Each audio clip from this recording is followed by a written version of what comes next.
Hello, nice to have you join us on Newsroom series. I'm Dominic Iwiwu. Today we'll be focusing on the Northwestern region. But before we get into that, let's have a look at our top stories making the rounds at the moment. The National Emergency Management Agency, NEMA, has distributed relief materials to victims of the recent tanker explosion in Diko, Niger State. During the handover, NEMA's Director General, Mrs. Zubeida Umar, expressed sympathy to the victims and emphasized that the assistance reflects President Bola Tinubu's commitment to supporting the affected communities, while the Director General of Niger State Emergency Management Agency, NESEMA, Abdullahi Baba Ara, appreciated the federal government on behalf of the Niger State government for their timely intervention. Speaking at the event, the Niger State Deputy Speaker, Honorable Afiniki Dauda, cautioned the community against actions that could lead to similar incidents in the future, emphasizing that the Bagayi people are known for their hard work and resilience.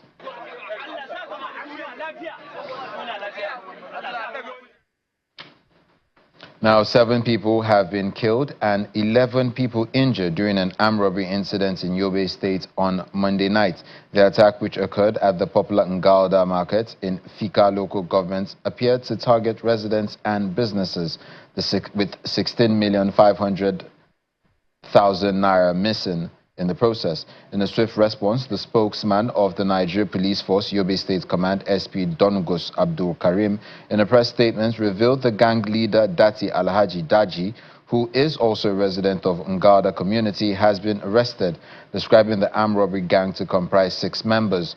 While commiserating with the families of the victims, the Commissioner of Police, CP Ahmed Garba, has ordered an immediate investigation into the incident and called for calm.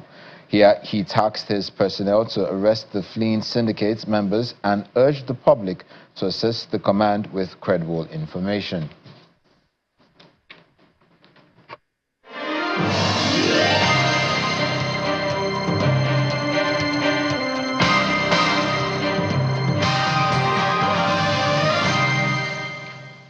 We start off in Katsina State, where Governor Diko Rada of Katsina State has announced reform in the state's education sector, warning education secretaries across the state against indiscriminate teacher transfers.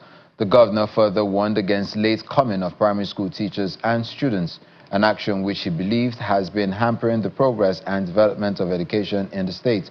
The governor, who announced this when he launched the distribution of key educational materials and resources worth billions of naira at the Katsina Olds Government House, said unauthorized and indiscriminate teacher transfers will not be condoned.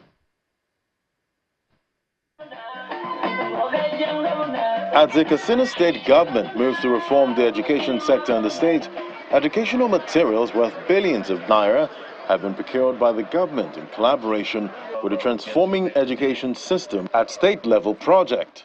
The project aims to increase equitable access for out-of-school children, improving literacy rate and learning outcomes, and strengthening accountability for results in the state. A jumbo-seater project vehicle to ensure seamless project coordination and operational efficiency of the coordinating unit.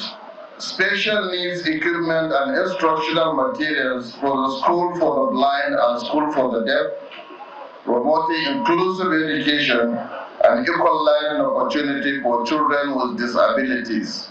25,000 copies each for the Fortune Mathematics, Computers, English book series for primary 4 and 6 to improve literacy and numeracy outcome while ensuring curriculum alignment. Governor Rada also warns against late coming of teachers and students, especially at the primary schools, attitude which he said has been hampering the progress and development of the education sector in the state. I have received report of late coming of both teachers and students to schools.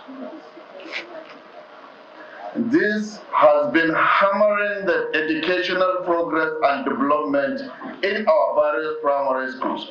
Starting in some time and in some locations, you go 10 o'clock in the morning, but students and teachers are not in schools. We have to hold someone responsible for this. And I want to assure you that I have focused my attention now to the visitation of schools, both primary and secondary school, to ensure that people go to school on time and they deliver on what they are responsible for. Commissioner of Basic and Secondary Education, Zainab Musawa, represented by the Permanent Secretary in the Ministry, says this initiative is not just about providing resources, but also laying a solid foundation for equitable access to education, fostering literacy, among other benefits. This initiative is not just about providing resources. It is about laying a solid foundation for equitable access to education, fostering literacy, and creating an accountable and result-driven system. It is about giving every child in our state a fighting chance to succeed in life and become an active participant in the socio-economic development of our communities.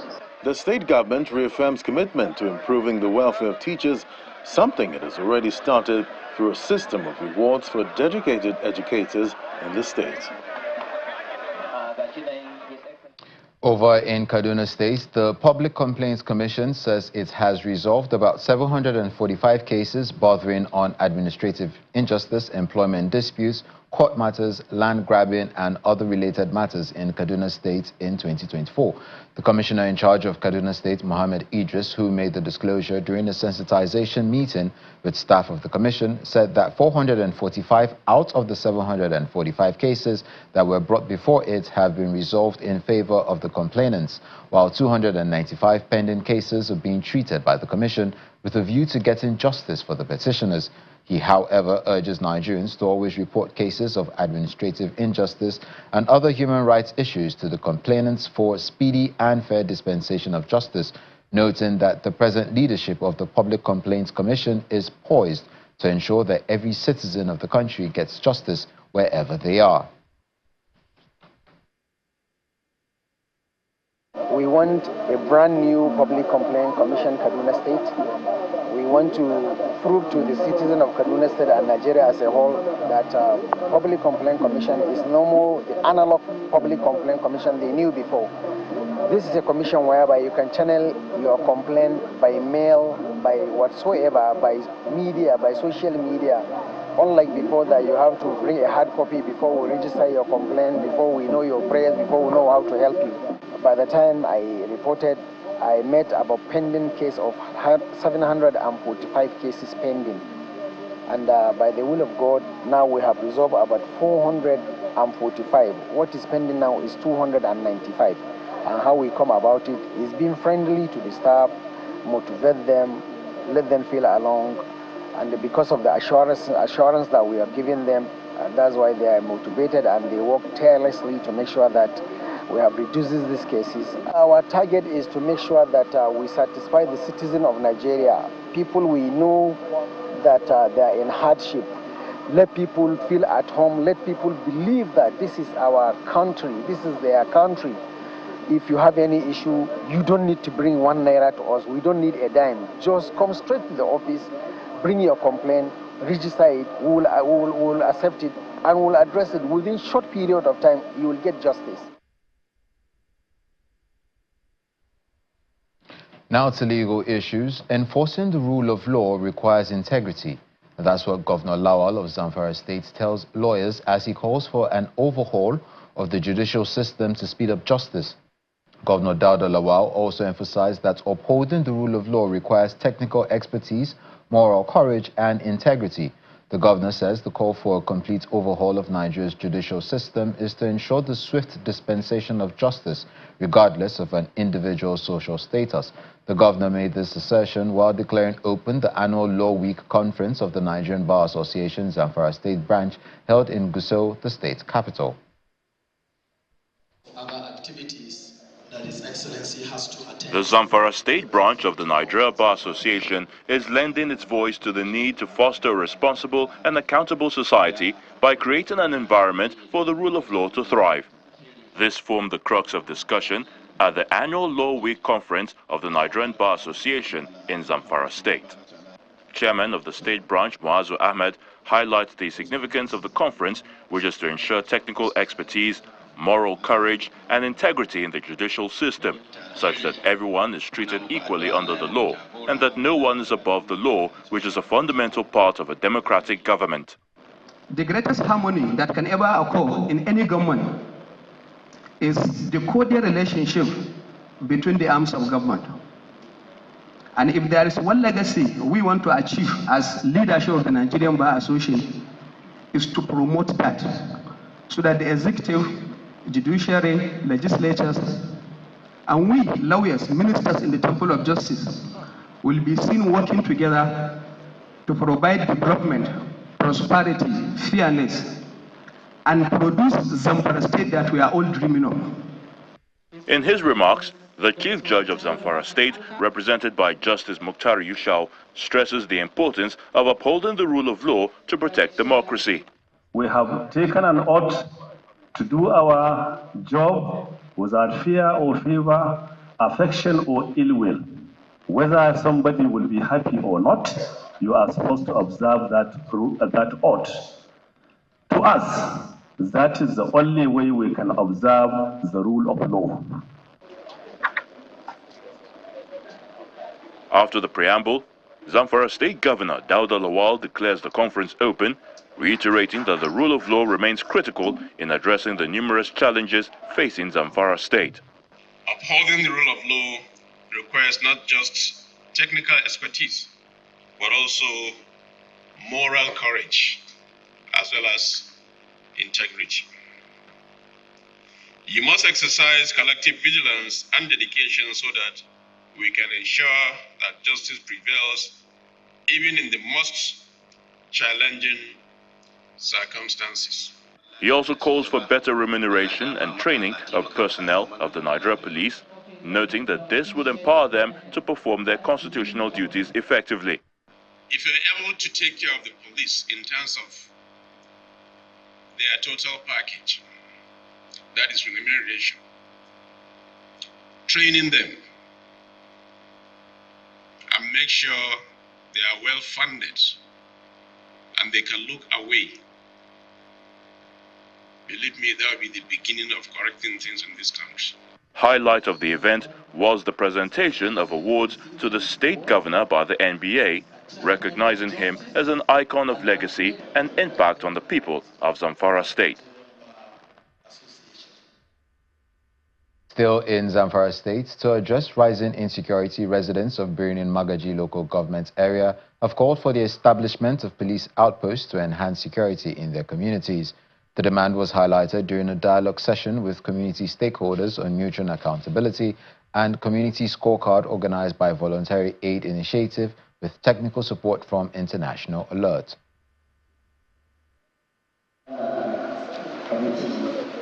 This dialogue session with community stakeholders on mutual accountability and community scorecard is bringing together stakeholders from Birnin-Magaji local government area to discuss their security challenges. This session is facilitated by the Voluntary Aid Initiative, which is introducing the community scorecard as a tool to track progress, identify gaps, and make informed decisions for improved governance and security. Apart from this project that is implemented, we also created safe space for women in Birnin-Magaji and Nasarawa Godel, where they can voice their problems or issues freely and seek advice or possible ways out. According to the community leaders, 9 out of the 10 wards under the local government do not have police outposts, and they attribute that to inadequate police manpower and infrastructure. It's only here in the Birnin-Magaji, that is where the headquarters, which is 1 ward out of 10, that we have police outpost. With this program, the community will now know their role and responsibility with regards to the police and the community. The police and the community agreed to work together to ensure sustainable solutions. The way that we address this, we are going to tell them that police is a friend to everybody, and the police was sent in order to safeguard, to secure, to control them, in order to control them, and also to make them happy together. So with this, we are going to tell them that anything that happened to you, or if you see any insecurity or any challenges that are facing you, go to police, report that. This is a very important issue because if we join hands together, we will work together. So anything where they say one know the one like to see other one, the movement cannot move ahead. The session is considered a pivotal step in uniting community leaders, law enforcement, and residents in a quest for sustainable peace and improved security in Birnin-Magaji and its environs. Welcome back. The presidential candidate of the Labour Party in the 2023 general election, Mr. Peter Obi, has decried the way the prevailing security challenges have ravaged communities in the state and hampers agricultural production, thereby aggravating hunger and poverty in the state known as an agrarian state. He said this when he paid a condolence visit to the Emir of Gusau and the people of Zamfara state in Gusau, the state capital, over the mistaken airstrike that hit the Tunga Kara community in Maradun local government area and claimed about 16 lives, as he expressed concerns that people who are supposed to be protected were the ones who lost their lives.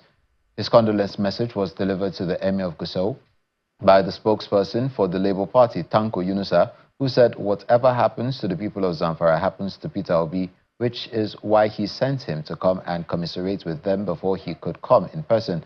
The Labour presidential candidate, Mr. Peter Obi, attributed hunger and unemployment as factors responsible for the prevailing insecurity bedeviling Zamfara and the country at large, pointing out that if there is prosperity in the land, security becomes easier.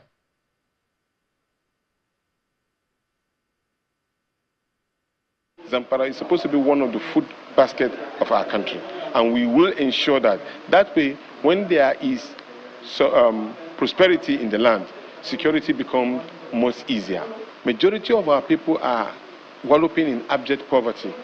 We must find a way in trying to make sure that they are comfortable. Once they are comfortable, they become the first line of action that they will protect all the looks and cranny. This country must be protected. And we must go back to our roots of ensuring that we are producing, not consuming. In that way, even if government will have to involve itself into finance, we should subsidize production, not subsidize consumption. What we are doing in Nigeria today is we are subsidizing consumption, not subsidizing production, and that must change. The Nigerian army has announced significant gains in the fight against insurgency and banditry in the northwest region of the country. The commander of the 26th Armored Brigade, Brigadier General Teminere Joseph McIntosh, disclosed this during the 2024 West African social activities held at the brigade's headquarters in Dutse, Jigawa State. Our correspondent, Sadiq Eliasu, reports.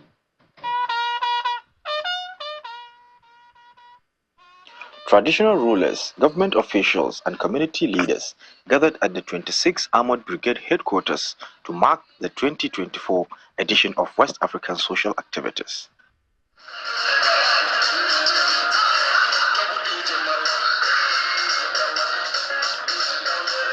The event highlights the Army's achievements in tackling kidnapping, cattle rustling, and armed banditry in Jigawa State and the Northwest region.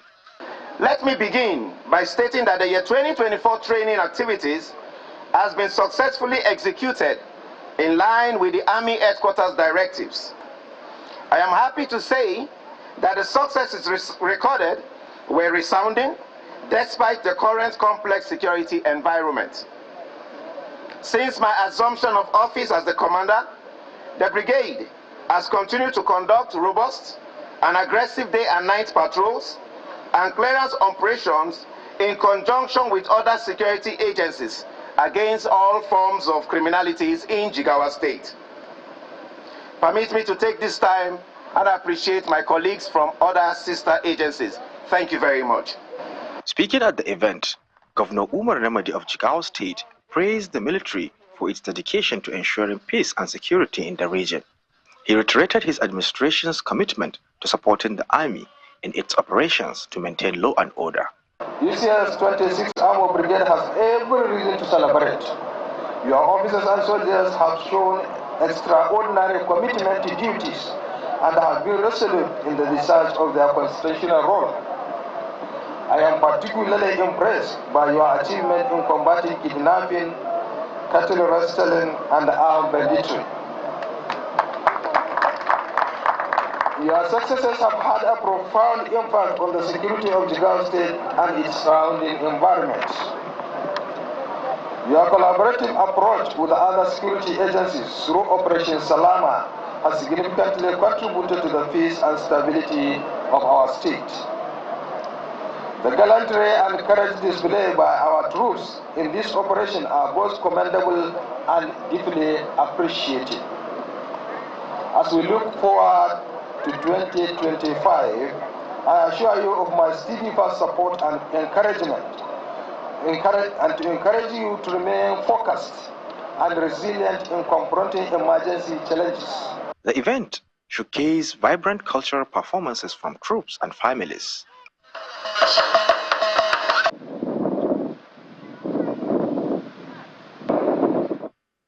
Following the donation of 30 million naira to the Military Widows Association in Kebbi State by Governor Nasir Idris during the last Armed Forces Remembrance Day, the widows described the gesture as life-saving.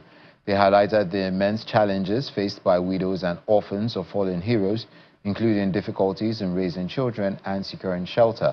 Speaking to a Channels television correspondent, the chairperson of the association, Hajia Asamao Kanoma, expressed appreciation on behalf of the group. She noted that many of the widows lost their husbands while they were serving in lower ranks, resulting in death benefits that often do not exceed 2 million naira. She emphasized that such limited compensation often leaves families struggling to survive after the loss of their breadwinners. Hajia Asamao thanked the governor for the generous support and urged military widows who have not yet registered with the association to do so in order to benefit from future assistance. The governor had been doing, and it has been impacting positively in our lives. Even the last Armed Forces Remembrance Day he gave us, and some of us used that money to start up something that up till now they are still on it, and it's helping them to see the children through. So this one that came is even more than the one he gave us before.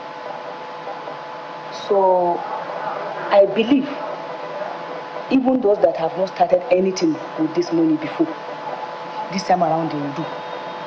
They will start, and the one that have already started, they will add up the money to their business, and continue the business is boosting. So alhamdulillah.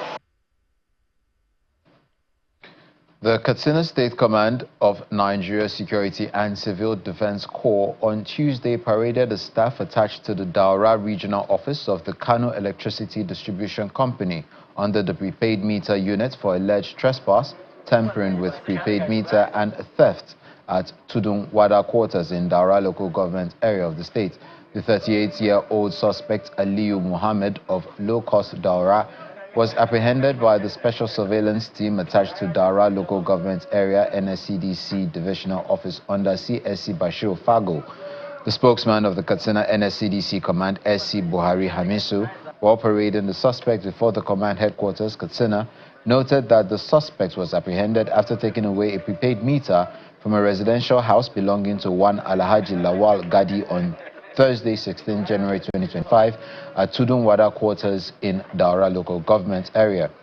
He explained that the suspect was later transferred to the command headquarters for further investigation. Following the reviewed strategies and the commitment of the State Commandant Ahmed to rid the state of crime and criminal activities, a staff with Kano Electricity Distribution Company, KEDCO, precisely prepaid meter unit of Daura Regional Office, suspected of trespass, tampering with prepaid meter, and theft at Tudun Wada quarters, Daura local government area, was apprehended by the special surveillance team attached to Daura local government divisional office under CSC Bashir Umar Fago. The suspect Aliyu Muhammad, aged 38 years old, of low cost in Daura, was apprehended after taking away a prepaid meter from a residential house belonging to Alhaji Lawal Gadi on Thursday, 16 January 2025, about 19:30 hours at Tidunwada quarters, Daura local government area. The suspect was later transferred to the command headquarters for further investigation. Vandals, thieves, and those tampering with private property pose much danger to the socio-economic well-being of our society and must be flushed out of Katsina State for the safety of all. And now to infrastructure developments. Governor Abba Yusuf of Kano State has reiterated his commitments to completing all road projects left unfinished by the previous administration of Abdullahi Ganduje. He made the pledge while commissioning the Dawankin Kudu Road project, describing infrastructure development as crucial to the economic growth of the state.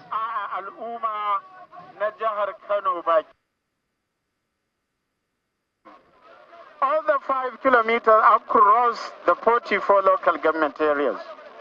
We started with about 5. We completed all of them. Today, by the grace of Allah subhanahu wa ta'ala, we are here at the headquarters of Dawankin Kudu local government, where we commissioned this completed gigantic project. Alhamdulillah, as you can see, dualized road with street light at the center, up to 5 kilometers. Let me seize this opportunity to thank the good people of Dawankin Kudu local government for the maximum cooperation they accorded us, especially to the contractors that executed the completion. I would also like to seize the opportunity to thank the contractors for a job well done. Let me reiterate it here, that by the grace of Allah subhanahu wa ta'ala, we are determined to complete all the 5 kilometer dualized road in all the 44 local government areas. And that's where we draw the curtain on today's edition of Newsroom Series. I'm Dominic Iwiwu.